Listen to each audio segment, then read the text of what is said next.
Hey everyone, welcome back to Mr. Nightveil. Tonight we're talking about real true Airbnb horror stories people can't explain and still give them chills. If you enjoy creepy stories, make sure to like this video, subscribe, and tell me in the comments which story scared you the most. Now sit back, turn off the lights, and let's explore terrifying experiences that might make you question what's really out there. Story 1. The Basement Oubliette. There is a specific kind of silence that only exists in a house that isn't yours. It's a heavy, expectant silence, like the building itself is holding its breath, waiting for you to make a mistake.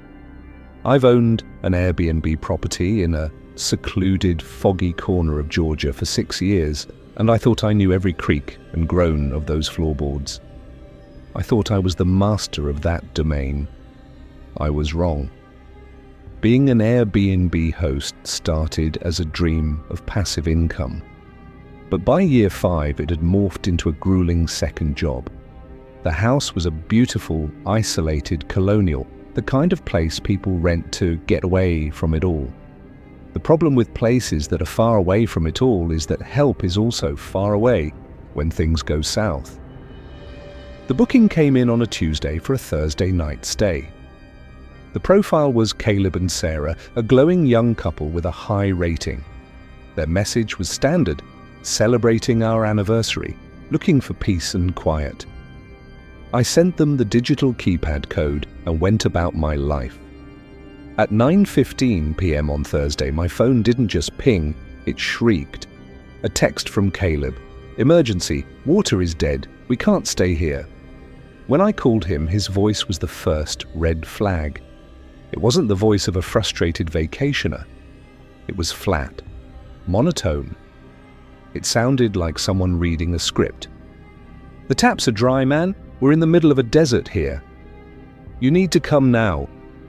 Against my better judgment, I drove out. The fog was so thick I could barely see past my hood. When I pulled into the driveway, I saw two vehicles, a rusted silver sedan and a massive blacked-out SUV. My stomach did a slow, sickening roll.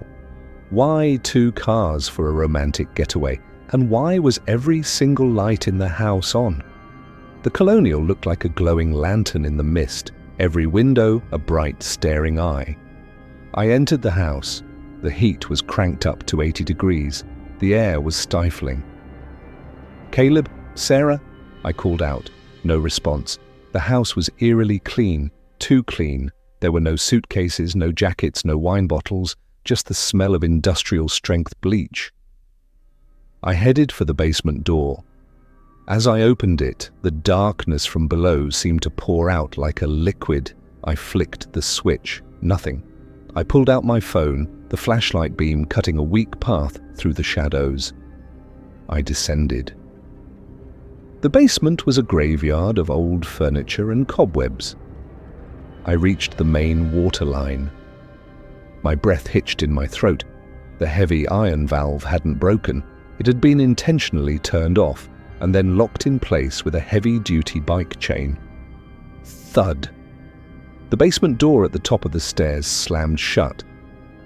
I spun around, my light darting frantically. 3 men were standing at the base of the stairs. They hadn't made a sound as they followed me down. The man in the middle, the one who called himself Caleb, wasn't a young man. He was in his late 50s, his face a map of broken capillaries and cold, sunken eyes. The 2 men flanking him were younger, wearing heavy boots and tactical vests. "Is the problem fixed?" Caleb asked. His voice was even flatter in person. "The valve is chained," I whispered, my heart hammering so hard I could feel it in my teeth. "I don't have the key. I have to go to my truck to get bolt cutters." I tried to move toward the stairs. They didn't budge. They stood there like statues of salt. As my flashlight beam shook, it caught a glint of steel. The man on the right didn't just have a gun, he was holding it, his finger resting lazily along the trigger guard. "We don't like being lied to," Caleb said. "We were told this place was private." "It is private! I'm the owner!" I shouted, adrenaline finally breaking through the terror. I didn't wait for permission, I charged forward. I expected a bullet, I expected a blade, but as I reached them, they simply stepped aside. They watched me pass with a terrifying, predatory curiosity. I scrambled up the stairs, burst through the kitchen, and dove into my truck. I didn't even look in the rearview mirror until I was 10 miles away. The police found the house empty an hour later. The bike chain was gone, the water was back on, but they found something Caleb had left behind. In every room, the smoke detectors had been replaced with hidden high-gain microphones. They weren't there to steal my appliances, they were there to record something else. I sold the house the next week. I still don't know who was on the other end of those microphones. Story 2. The Watcher in the Code. I've always been a fan of solitude. That's why I chose a remote Airbnb on the outskirts of Salt Lake City for my solo hiking trip. The house was a smart home. Everything was controlled by a central hub. Keyless entry, automated lights, the works. It felt safe. It felt modern. The first night, I fell asleep on the sofa around 8 p.m.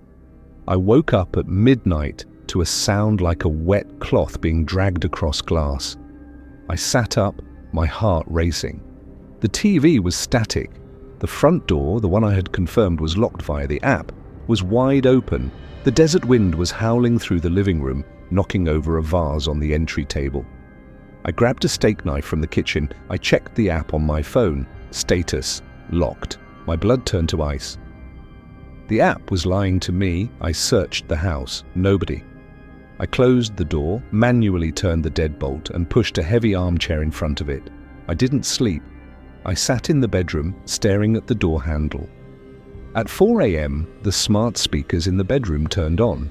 A voice, distorted by a low bit-rate connection, whispered through the speakers, "I like the chair. It won't help, but it's a nice touch." I screamed, throwing my phone at the speaker. I realized then that the smart system hadn't been hacked. It was being operated. I heard footsteps. Not from the front door, but from inside the walls. There was a maintenance crawl space behind the bedroom closet. I saw the slats of the vent move. A pair of eyes, pale and unblinking, stared at me from the darkness of the wall. "The owner said you'd be a quiet one," the voice whispered, this time without the speaker. It was coming from the vent. I didn't pack. I grabbed my car keys and jumped through the first-floor window, glass shredding my palms. I drove to the nearest police station in my pajamas. The investigation revealed that the owner I had been messaging wasn't the owner at all.